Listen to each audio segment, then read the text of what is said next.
सतगुरु पारी उतारियो मेरी नार खड़ी दादा संधू तेरा ही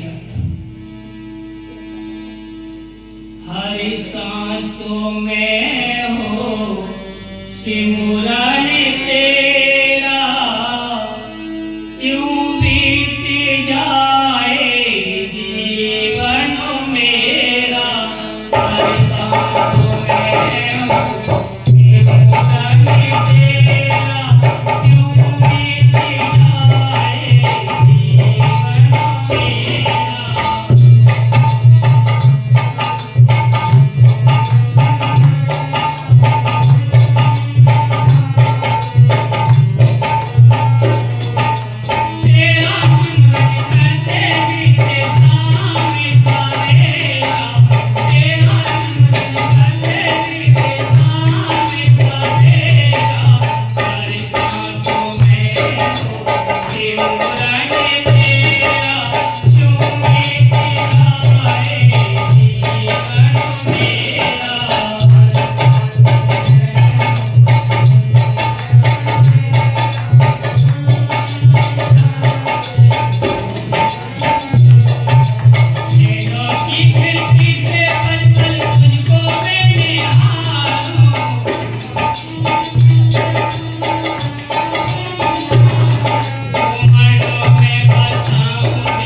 धन धन सतगुरु तेरा ही आसरा।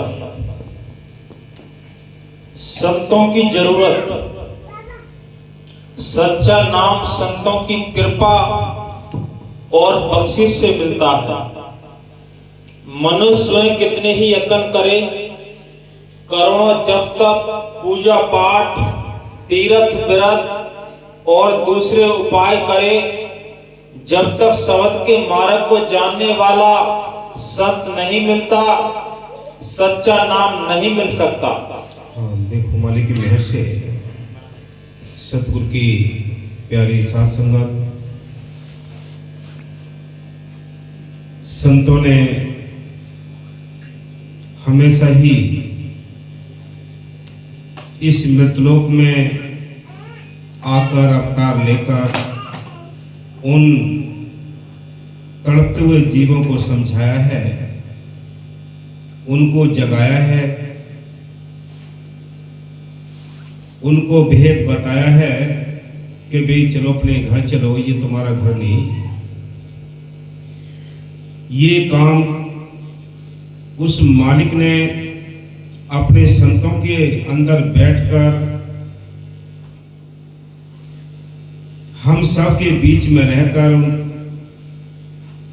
यानी संतों ने हम सब के बीच में रहकर दुख उठाकर हम सबको उस सुख देने की कोशिश की है। संत कहते हैं कि ये 84 लाख जूनियों में सबसे अव्वल जीवन मिला है तो एक मनुष्य तन मिला है, चाहे हिंदू हो, चाहे मुसलमान हो, चाहे सिख हो, चाहे ईसाई हो, चाहे गरीब हो, चाहे अमीर हो, जिसके पास ये मनुष्य जीवन है उसको मालिक से मिलने का एक मौका मिल गया है। जिसने इस मौके का फायदा उठा लिया, जिसने समय रहते संतों से रिश्ता जोड़कर उनसे नाम लेकर नाम का अभ्यास कर लिया, वो भाग्यशाली है। ये सारी दुनिया बेखबर घूमती है, ये बेचारे अनजान हैं। जानकार वो होते हैं जो अपने घर जाने की चिंता करते हैं। चिंता तो सारी दुनिया करती है, जतन भी सारी दुनिया करती है। किस लिए जतन करती है? या तो बाहर के कर्मकांडों का जतन करती है या अपने स्वार्थ के लिए। जो परमार्थ के लिए जतन करते हैं, जो परमार्थ के लिए रात और दिन सोचते हैं, जागते हैं, अपने घर चलने की चिंता रखते हैं, वो भाग्यशाली जीव है। संतों ने हम सबको समझाने के लिए कोई कसर नहीं छोड़ी है। उन्होंने हर एक में आकर हम सबको समझाया है। पहले भी संत आए हैं, आज भी हैं, आगे भी आएंगे। बिना संतों के ये मृत लोग कभी खाली नहीं रहता। समय पर आते रहते हैं संत और जाते रहते हैं। जिन जिन संतों की लिस्ट में जो जो रूहें आत्माएं होती हैं, वो उनको जगाकर, समझाकर, नाम देकर, नाम जपाकर अपने घर ले जाने की कोशिश करते हैं। इसलिए संत कहते हैं, हाँ जी, यह नियम नया नहीं, जब से दुनिया बनी है तब से यही नियम चला आ रहा है। जब से ये दुनिया बनी है, हम कहें कि भी हम आज बात को नहीं बताने आए हैं, बात नहीं बताने नहीं आए। ये सिलसिला, ये रीत, ये हमेशा ही चलती आ रही है और चलती ही रही। क्योंकि बिना संतों के नाम नहीं मिलता और बिना नाम के भजन नहीं होता, तो हम घर कैसे जाएंगे? इसलिए संतों ने हमेशा ही आकर समझाया है कि जितने बाहर के जप तप पूजा पाठ कर्म धर्म जो भी जतन हम करते हैं, इसलिए मन खुश होता है, आत्मा खुश नहीं होती। इसलिए हमेशा ही संतों ने समझाया है कि तुम्हें अपने घर चलना है। जिस घर से तुम बादल करके आए हो, वहां जाने के लिए आपको अभ्यास करना पड़ेगा, वो नाम जपना पड़ेगा जो संतों से मिला है। क्योंकि मौके के संतों का बख्शा हुआ जो नाम होता है, उसके अंदर करंट होती है, उसके अंदर ताकत होती है, वो काम करता है। हाँ जी, संत सने ही नाम है, नाम सने ही संत, नाम सने ही संत, नाम से बही मिलावे, बेह बाकिरकार मिलन की राह बतावे। संत अगर ना आए तो हम उस मालिक के भेद को कैसे जानेंगे? भाई वो कैसा है, कैसा उसका भेद है, कैसा उसका रूप है, कैसे उसकी वाणी है, ये हम कैसे पता लगाएंगे? संत आते हैं, वो कहते हैं देखो वो मालिक ऐसा है। जैसे रविदास जी आए, रविदास जी ने कहा है कि बेगमपुरा शहर को नाम, ना वहां खाने पीने की कोई भी चिंता नहीं है, ना किसी प्रकार का कोई दुख है, वहां आनंद ही आनंद है। ऐसे देश को छोड़कर मैं तुम सबको समझाने आया हूं, तुम अपने घर चलो। ये तुम्हारा घर नहीं है, यहाँ कोई भी जीव सुखी नहीं, सारे ही जीव दुखी हैं, सारी आत्माएं दुखी हैं। ये 84 का जेल खाना है। बाबा मेरे साहब जी बार बार समझाया करते थे, कोई पाकिस्तान की जेल में कोई हिंदुस्तान का कैदी हो तो उसको क्या भी तो कितनी तन्हाई देते होंगे, वो सुख नहीं उसको। इसी प्रकार हम पराये देश में हैं, हम सब परदेसी हैं, हमें अपने घर चलने के लिए सोच होनी चाहिए, चिंता होनी चाहिए, छूटने का बंदोबस्त करना चाहिए। ये रास्ता मिला है। बड़भागी वो है, संतों के फैसले हैं। बड़भागी वो है जिनको संत मिले हैं। बड़भागी वो है जिनको नाम मिला है। बड़भागी वो है जो मालिक की याद में अपना तन मन धन कुर्बान करते हैं। बाकी राजा महाराजा कितने आए कितने चले गए, उनके किले आज खंडर नुमा खड़े हैं। जहां संतों ने नाम जपाया है, सेवाएं की हैं, जहां बैठ भी गए संत, वहां तीर्थ बने हुए हैं। इसलिए संत कहते हैं कि नाम के अंदर बहुत बड़ी ताकत होती है। नाम के अंदर देखने को ये छोटा है कि संत कहते इसके बारे में कि पोथी पढ़ पढ़ जग मुआ, पंडित भया न कोई, 2.5 अक्षर प्रेम का पढ़े सो पंडित होए। कि भी 2.5 अक्षर है, उसके अंदर इतने खंड ब्रह्मांड समाये हुए हैं। इसलिए संत कहते हैं, कबीर साहब ने भी कहा है, वो कहते हैं, क्या कहते हैं कि अब तो अंधा धुंध अंधियारा, या घट भीतर गंगा जमुना, यही में गढ़ गिरनारा, या घट भीतर सोना चांदी, यही में परखंडारा, या घट भीतर आए लेते हैं राम के सत्तारा, कहत कवि सुनो भी साधु, यही में गुरु हमारा। गुरु अंदर बैठा है, बाहर कोई गुरु नहीं। हम यहाँ ऊपर बैठे हैं तो कोई गुरु नहीं है। वो गुरु तो सबद गुरु है जो सबके अंदर बैठा है। वो सबको जिंदगी और ताकत देता है। वो सबद जो करंट है वो ही तो इस बॉडी को चला रही है। वो करंट है, उसके करंट के जरिए ही हम अपने घर वापस आ सकते हैं, और कोई तरीका नहीं। यही बात समझाने के लिए वो मालिक अपने संतों को इस मृतलोक में भेजता है। जब एक संत उस चौथे लोक से आते हैं तो यहाँ ये काल की नगरी है। काल अपने राज्य में, अपने देश में लाखों संत पैदा कर देता है। अब हम किसको पूरा संत माने? बाबा वकील साहब जी बार बार समझाया करते थे कि भक्ति मार्ग में इतनी ठगी है, इतने ठग है कि इन्होंने तस्करों को भी फेल कर रखा है। ये हकीकत में ठगी है। इसलिए संत कहते हैं कि हम अपने अंदर विचार करें, अंदर उस मालिक से बेनती करें, ऐ मालिक तो हमारे अंदर बैठा है, तो हमें तसल्ली दे, तो हमें अपनी शरण में लगा ले, अपनी साथ संगत की सेवा सौंप दे। वो आप ही संत दयालु होते हैं, मालिक से हमारी फरियाद लगा देते हैं, संत मिल जाते हैं, हमें नाम मिल जाता है, भक्ति करने का रास्ता शुरू हो जाता है। ये रास्ता है। हाँ जी, जब तक तीर्थ व्रत करे भो तेरा कोई, ये संतों के फैसले, हमारी बात नहीं है कि जब तप तीर्थ व्रत करे बहु तेरा कोई, बिना वसीले संत नाम से भेंट न हुई। जब तक यानी कामिल फकीर नहीं मिलेंगे, कामिल संत नहीं मिलेंगे, तब तक उस मालिक से बात नहीं हो सकती। भाई बिना मेडिएटर के कोई संबंध ही नहीं। आपने देखो बाहर के भी कोई लड़का लड़की की शादी कराते हैं, उनको भी बिचौलिया की आवश्यकता पड़ती है, उनके लिए भी उस मीडिएटर की आवश्यकता पड़ती है। मीडिएटर कौन होते हैं? मीडिएटर संत होते हैं। संत अपनी पूजा नहीं कराते, अपने पैर नहीं छुआते। वो क्या करते हैं? वो हम सबको समझाते हैं कि चलो भाई अपने घर चलो, ये तुम्हारा देश नहीं। जैसे कबीर साहब ने कहा, उन्होंने लिखा है कि चल हंसा सतलोक हमारे, छोड़ो ये संसारा हो, ये संसार काल है, राजा कर्म को जाल पसारा हो। यह कर्मों का जाल पड़ा है, कोई भी जीव सुखी नहीं है। कोई अपने घर से दुखी है, कोई पड़ोसी से दुखी है, कोई औलाद से दुखी है, कोई तन से दुखी है, कोई धन ना होने से दुखी है, सारी दुनिया दुखी है। सुखी कौन है? एक सहजो वही संत हुए। उन्होंने लिखा है, ना सुख विद्या के पड़े, ना सुख वाद विवाद, साध सुखी से है जो कहे लगी सुन समाज। जिसका ख्याल मालिक पे जुड़ा है, जो अपने घर गृहस्थी के काम काज करे, वो बहादुर है भाई, वो भाग्यशाली है। बाकी सारी दुनिया बस उथल पुथल में दुख भोगते भोगते यहाँ से चली जाती है। ये चांस हमारे हाथ से छूट जाता है। तन तो हमें और भी मिलेंगे, जन्म और भी मिलेंगे, जूनियां और भी मिलेंगी। उन जूनियों में भी बहन भाई माँ बाप बेटी बेटा सब मिलेंगे, लेकिन संत नहीं मिलेंगे, नाम नहीं मिलेगा, भक्ति करने का चांस नहीं मिलेगा।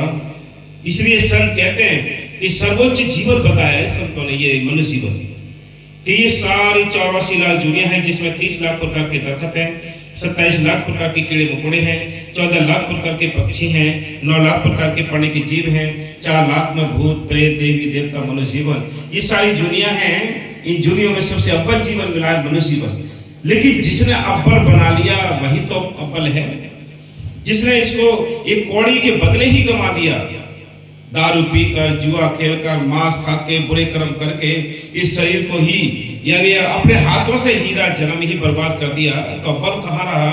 उनके लिए अव्वल नहीं, अव्वल उनके लिए है जिन्होंने संतों की तलाश करके उनसे नाम लेकर नाम का अभ्यास कर लिया, जो अपने घर गृहस्थी के काम काज कर गए, चाहे सर्विस करनी है, चाहे खेती बाड़ी करनी है, चाहे बिजनेस व्यापार करना है, इन सब को करते हुए हकलाल की मेहनत ईमानदारी के साथ करते हुए अपना काम करके वो भाग्यशाली है। हाँ जी, बिना वसीले संत नाम से भेंट न हुई। बिना वसीले संत, बिना काबिल फकीर के संत तो बहुत हैं, गले आले गुरु प्रत हैं, घर घर कंठी देव, और काम उनको नहीं तृपवान है।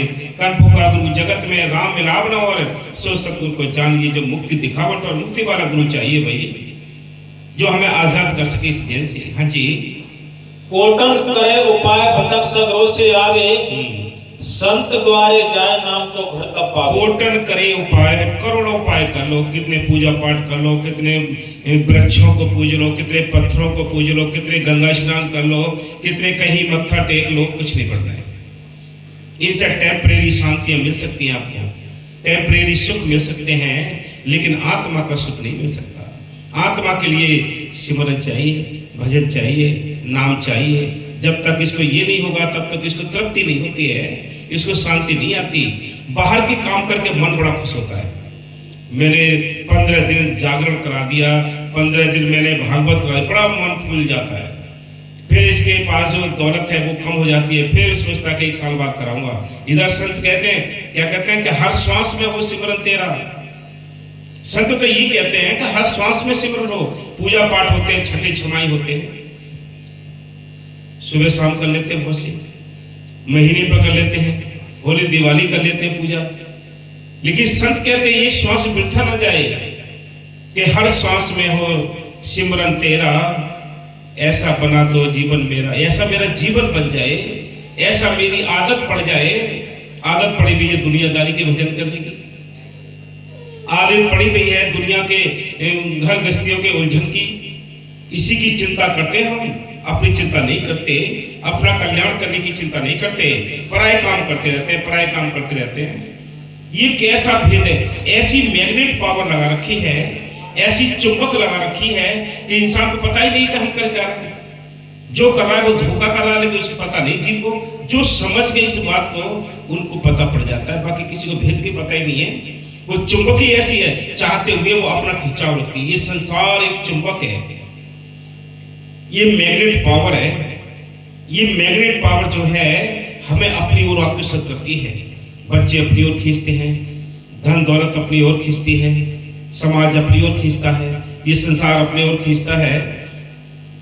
लेकिन जिन पर माल की मेहर होती है, ये मैग्नेट पावर उनका कुछ नहीं करती है, वहां से खींच लेता है वो। फिर यही भक्ति का सार है कि जिन्होंने अपने आप को पहचान लिया, समझ लिया, बड़ा कौन है जिसके बड़े विचार हैं।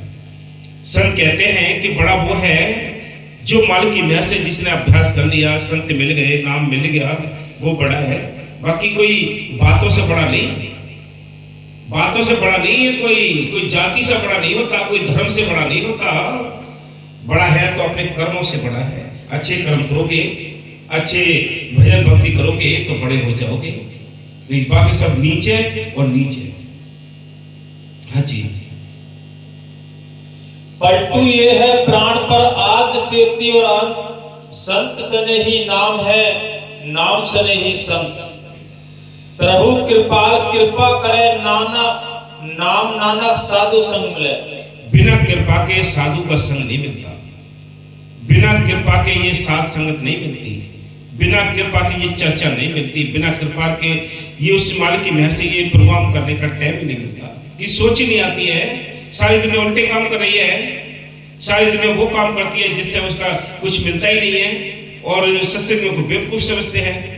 लेकिन ये एक हंसी की बात है कि दुनिया को पता ही नहीं कि भाई मालिक है कौन, किसको मानना है। अरे सारी दुनिया का एक ही मालिक है भाई। सारे ग्रंथ, सारे संत बताते हैं कि मालिक एक है, और उस एक को मानने के लिए एक ही तरीका है। मालिक एक है, समझ लो आप अच्छी तरह कि मालिक एक है, और उसको मानने का जो तरीका है वो भी एक है। पहले भी कोई मालिक था, आज भी कोई मालिक है, आगे भी कोई मालिक रहेगा। पहले भी उससे मिलने का तरीका एक ही था, नाम का, आज भी नाम का तरीका है, आगे भी नाम का तरीका रहेगा, और दूसरा तरीका कोई बना ही नहीं। इसलिए संत कहते हैं क्यों उलझन में उलझे हुए हो, एकांत में बैठो, सोचो समझो, ये हीरा जना मिला है, कुछ दोनों काम करने के लिए सोचो, घर गृहस्थी के काम काज करने के लिए भी सोचो, मालिक को याद करने के लिए भी सोचो। हाँ जी। संत उस मार्ग के जानने वाले हैं, वे ठीक रास्ता दिखलाते हैं। जब मनुष्य उनके बताए हुए साधन अनुसार सिमरन करके अंदर तीसरे दिल में जाता है, तो उसको सतगुरु के नूरी स्वरूप जो संतों के स्वरूप में प्रकट होता है के दर्शन होते हैं। ये तीसरे दिल में जहाँ बिंदी लगती है, यहाँ उस मालिक के चरण है, उसके दर्शन होंगे। लेकिन नीचे की जो स्टेज है उनको पार करना पड़ता है। ये 12 मंजिला मकान है, इस 12 मंजिला हवेली में आपको सफर करना है। रूहानी सफर जब होगा तब आप तीसरे दिल में जब आएंगे तब मालिक की शुरुआत होगी, उसके दर्शन होंगे। लेकिन ये होगा कैसे? ये अभ्यास से होगा। पहले कहते थे कि भाई महात्मा ताली लगा गए, वो ताली लगाने का क्या मतलब है? ताली लगाने का मतलब ये है कि उसकी सुन्न समाधि लग गई, उसका सूरत है ऊपर खींचने सिमटने शुरू हो गई। इसलिए संत कहते हैं कि आज भी संतों ने बड़ा सहज मार्ग कर दिया है। पहले तो बड़ी मेहनतें थी, लोग वनों में चले जाते थे, महात्मा वनों में चले जाते, ऋषि मुनि वनों में चले जाते थे, उनको दीमकें लग जाती थी। कितने कितने वर्ष, मतलब उन्होंने हजारों वर्ष सिमरन किया, तप किया, लेकिन क्यों उनका उद्धार हुआ? क्यों नहीं हुआ उद्धार? क्योंकि उनकी हठयोग की भक्ति थी। उन्होंने हठयोग भक्ति की, बिना गुरु के भक्ति की, इसलिए उनको कल्याण नहीं हुआ। इसलिए संत कहते हैं कि इस मनुष्य जीवन के लिए देवी देवता भी तरसते हैं। वो कहते हैं कि अगर हमारे पास मनुष्य जीवन होता, हम संतों की तलाश करके नाम लेकर नाम का अभ्यास कर लेते, अपने घर पहुंच जाते। ये मनुष्य जीवन इतना कीमती है, लेकिन समझेगा जो वही इसको मानेगा। हाँ जी। जब उनके बताए हुए साधन अनुसार सिमरन करके अंदर तीसरे दिल में जाता है, तो उसको सतगुरु के नूरी स्वरूप जो संतों के स्वरूप में प्रकट होता है के दर्शन होते हैं। इस जगह हजारों अनहद शब्द की धुनें आ रही है। सतगुरु का ये नूरी स्वरूप ठीक और सच्ची धुन पकड़ाता है, बल्कि अंग संग रहता हुआ धुरधाम पहुंचाता है। देखो, आप जितनी ये साज सजावट करते हो, जितनी संगत का स्वागत करते हो, जितना ये रंग लगाते हो, ये भी सब लेखे में है। संतों ने लिखा है, बाबा सावन सिंह जी ने अपने वचन में लिखा है कि अगर आप अधिक मेहनत नहीं कर सकते तो आप अपने आश्रम के लिए, अपने गुरु के लिए, अपनी साथ संगत के लिए चिंता पैदा करो, प्यार पैदा करो। जब आप सोते जागते उठते बैठते, जब वो चिंता होगी तो ये परमार्थ की चिंता होगी, ये सिमरन में दाखिल हो जाएगा। याद रखो, एक ही पल का आपको इसका इब्जाना मिलता है। जो प्यार जितना लौटाओगे उतना मालिक आप पे दया महल लौटाएगा। फिर जरा भी खटपट ना हो, कंजूसी ना हो, दिल खोल के करो, फिर देखो कि बस संभलेगा भी नहीं। कितने हजारों ऐसे चमत्कार हैं, हजारों परिवार ऐसे हैं कि मालिक ने तिनके से कितना बड़ा कर दिया। वो मालिक तो बहुत कुछ कर सकता है। कहता है कि वो राई से पर्वत करे, पर्वत राई महा है कि पर्वत से वो छोटा दाना बना देता है और छोटे दाने से पहाड़ बना देता है। उसके हाथ में सारी करंट है। हम अपनी अकल चतुराई के घोड़े दौड़ाते हैं, इससे कुछ नहीं बनना है। वो आपकी खटपट, संत कहते हैं कि भाई पुकारने की आवश्यकता नहीं, आप होठ बंद करके अंदर जो सोच रहे हो तो एक आम इंसान उसको महसूस कर लेता है। भजन करने वाला, आप किसको याद करें, किसी के बारे में नफरत पैदा करें या प्रेम पैदा करें, दोनों अवस्थाएं आपको दूसरे की तरफ पहुंच जाती है। मालिक तो बहुत बड़ी सर्वशक्तिमान है, उसके पास क्यों नहीं जाएगी चीज? तो सब कुछ वो देखता है और जानता भी है, लेकिन हमारा मन ये खोटा है। हमारा मन इन बातों पर अमल नहीं करने देता। वो कहता है चलो कोई बात नहीं, छोड़ो। हाँ जी, सच्चे नाम यह शब्द की प्राप्ति निरोल सतगुरु की बख्शिश है। ये जो आपको नाम मिला है, ना कोई दिला सकता, ना कोई ले सकता है। ना जब तक उस मालिक की मेहर नहीं होती तब तक किसी को नाम नहीं मिलता है। संतों ने लिखा है, कबीर साहब की शरण में बला पुकारे का बादशाह इब्राहिम 12 साल तक बड़ी कड़ी से कड़ी मेहनत की, सेवा की, 12 साल के बाद नाम मिला है। जब 12 साल के बाद नाम मिला, सारा राजपाट छोड़ दिया। तो ये बड़ी कीमती वस्तु है। जिनकी किस्मत में होती है उन्हीं को ये बात अच्छी लगती है। ये दुनिया बुरी नहीं है, बुरे तो इनके अपने कर्म है। खोटे, कोई कहता भाई गरीब है, गरीब बाबू बगी साहब कहते थे गरीब कोई नहीं है, सब अपने कर्मों के मारे हुए हैं। सब अपने कर्मों के मारे हुए हैं, गरीब कोई नहीं है संसार में। गरीब तो वो है जो मालिक की याद में बैठता है। गरीब वो है, दीन वो है जिसके हाथ में मालिक की दया मेहर की चाबी है। तो हम अपने मन से सारे खटपट निकाल दें, एक रस रहकर हमें मालिक को याद करना है। फिर देखो मालिक कितना देता है, संभलेगा भी नहीं। 2 हाथों का दिया हुआ संभलता नहीं इंसान पर, और जब वो लेता है तो 4 हाथ कर लेता है, छोड़ता भी कुछ नहीं है। हाँ जी, सच्चे नाम या शब्द की प्राप्ति सतगुरु की निरोल दात है। सच्चे नाम की प्राप्ति उस मालिक की दया मेहर पाना ये अपनी बस की बात नहीं। हम लाख कोशिश कर लें, कितनी ही कोशिश कर लें, आपके होठ भी बंद हो, मुंह बंद हो, और अंदर जो सोच रहे हो उसको भी याद करता है, इसको भी सुनता है। आपने देखा होगा, सुना भी होगा कि भाई द्रौपदी का दृष्टांत सुना है आपने। पांडवों ने एक अश्व में यज्ञ किया था और उसके बारे में बताया था कि वो यज्ञ तब सफल होगा जब आकाश में घंटा बजेगा। घंटा जब बजेगा तभी वो सफल होगा। तो सभी विद्वानों को बुलाया गया, चारों ओर जितने ऋषि मुनि भक्त थे सभी बुला लिए, और घंटा नहीं बजा। घंटा नहीं बजा। फिर कहा कि भी क्या करें, और कोई है संत, ऐसा और कोई विद्वान महात्मा है, उसको भी बुला कर लाओ। सब चारों ओर खोजबीन की, नजर दौड़ाई तो कर्मचारियों ने कहा कि जी एक ऋषि और हैं जो वहां पहाड़ पर बैठे हैं, उनको बुला लो।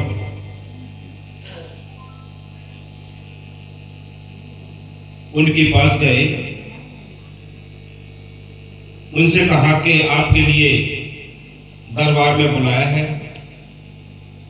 यज्ञ किया है, आपको भोजन करके यज्ञ सफल करना है। तो महात्मा जी ने कहा कि भाई ठीक है, हम चल देंगे, लेकिन एक शर्त होगी। कि क्या शर्त है कि हमें 101 यज्ञ का फल चाहिए। 101 यज्ञ का फल चाहिए।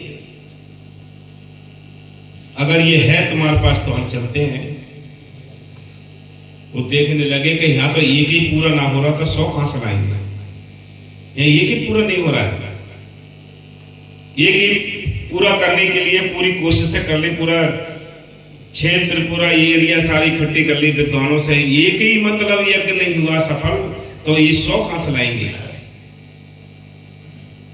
बेचारे लौटे आए, कहा कि जी ऐसे से वो वहां ऋषि है और उसने तो बहुत बड़ी शर्त रख दी अपनी। ये क्या कि उसने कहा 100 यज्ञ का फल चाहिए, 101 यज्ञ का फल चाहिए, तब मैं जाऊंगा खाना खाने के लिए। अच्छा, अब सब चिंता, सबको चिंता हो गई, सब परेशान होने लगे। द्रौपदी के पास ये बात पहुंची। उसने कहा कि मैं लाती हूं बुला के। उसने अपना नहाना धोना किया, सादा सिंपल कपड़े पहने और नंगे पैर महात्मा जी की तरफ को चल दिया।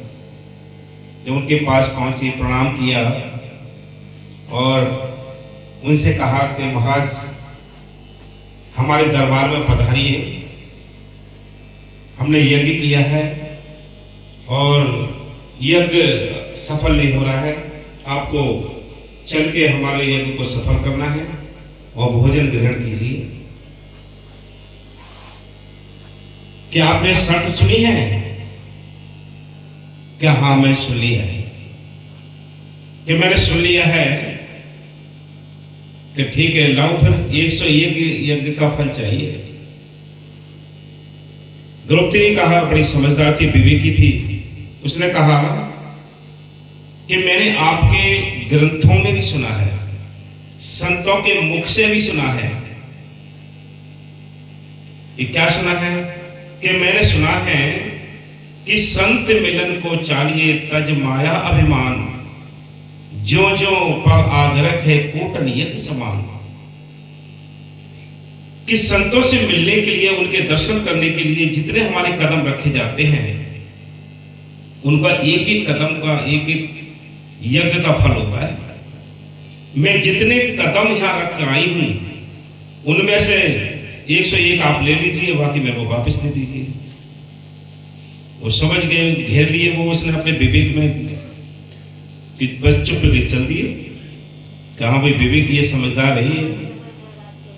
तो जब पहुंचे, उनको अच्छी तरह बिठाला। द्रौपदी ने बड़े सुंदर व्यंजन बनाए थे, पूरी मेज सजा रखी थी खानों से। जब सजा रखी थी तो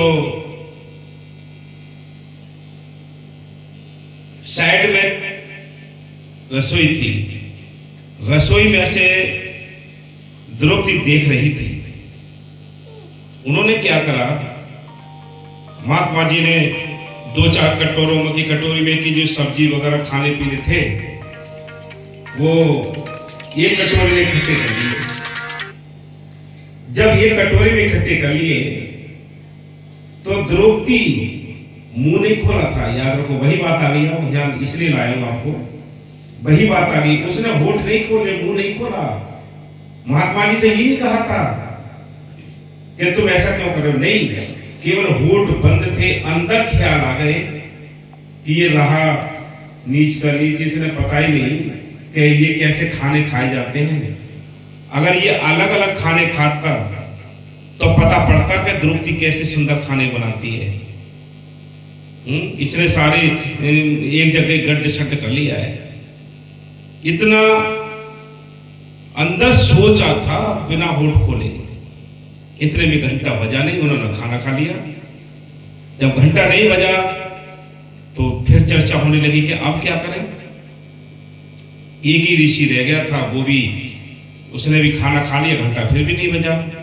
फिर कृष्ण भगवान से पूछा पांडवों ने कि महाराज आप क्या करें, अब तो और कोई बाकी भी संत महात्मा नहीं है, कोई विद्वान नहीं है, और घंटा बजा क्यों नहीं। कि भाई ये तो द्रौपदी से पूछो, द्रौपदी से पूछो कि घंटा क्यों नहीं बजाए। उन्होंने पूछा कि आपने कुछ कहा तो नहीं महात्मा जी से? कि मैंने कुछ नहीं कहा। कि सोचा है कुछ? कि नहीं। फिर जब ज्यादा प्रेशर पड़ा कि सुबह ने कहा कि भाई ये इसमें खोट तो केवल द्रौपदी की है। द्रौपदी अगर सच्चाई से बता दे तो घंटा बज जाएगा। द्रौपदी से कहा भाई आप सच बताओ, क्या कुछ सोचा आपने खाना बनाने में? कि नहीं जी, मैंने इतना सोचा था कि मैंने इतने खाने बनाए थे, बड़े सुंदर व्यंजन थे। अगर अलग अलग खाने का स्वाद लेते नहीं महात्मा जी तो अलग अलग स्वाद पता पड़ता कि भाई द्रौपदी कैसे खाने बनाती है। इन्होंने सारा एक जगह कर लिया। तो मेरे अंदर ख्याल आया कि भाई एक जगह खाने से कुछ मतलब लाभ नहीं बनेगा। इतना ही अभाव आया था, घंटा नहीं बजा। उन्होंने गलती मानी और मानने के बाद दोबारा नहा धो के फ्रेश होके फिर खाना बनाया, फिर खाया, फिर घंटा बजा। हम तो सोचते तो इतने हैं, कहते भी बहुत देरी हैं। जो तो अंदर सोचने की बात है, बहुत सारी बात कह देते हैं। आप 20 किलोमीटर दूर सोचते रहो, देखा करना हमारे पास बात आ जाए। सारा कुछ मतलब पसारा आजकल तरंगों से होता है ना, मोबाइल भी तरंगों से चलते हैं, बिना तार के है ही मोबाइल। ये भक्ति भी और मालिक का रिश्ता, भगत का और मालिक का रिश्ता भी ऐसे ही है। इसमें भी कोई तार नहीं है, ये बिना तारों की तरंगे हैं। तरंगे काम करती हैं। ये तरंगे दिखाई भी नहीं देती है मोबाइल की, ऐसी मालिक की भी तरंगे दिखाई नहीं देती है। इसलिए हम सबको चाहिए अंदर भी ख्यालात बिल्कुल नेक हों, सच्चे हों, ईमानदारी के हों और अपना भाव भी बिल्कुल अच्छा रखना चाहिए। जैसी भी हालत हो आपके कर्म के हिसाब से, गरीब है तो गरीब होना चाहिए, अमीर है अमीर होना चाहिए, लेकिन दीनता से टाइम गुजरे। हाँ भी बोलो, शब्द बोलो।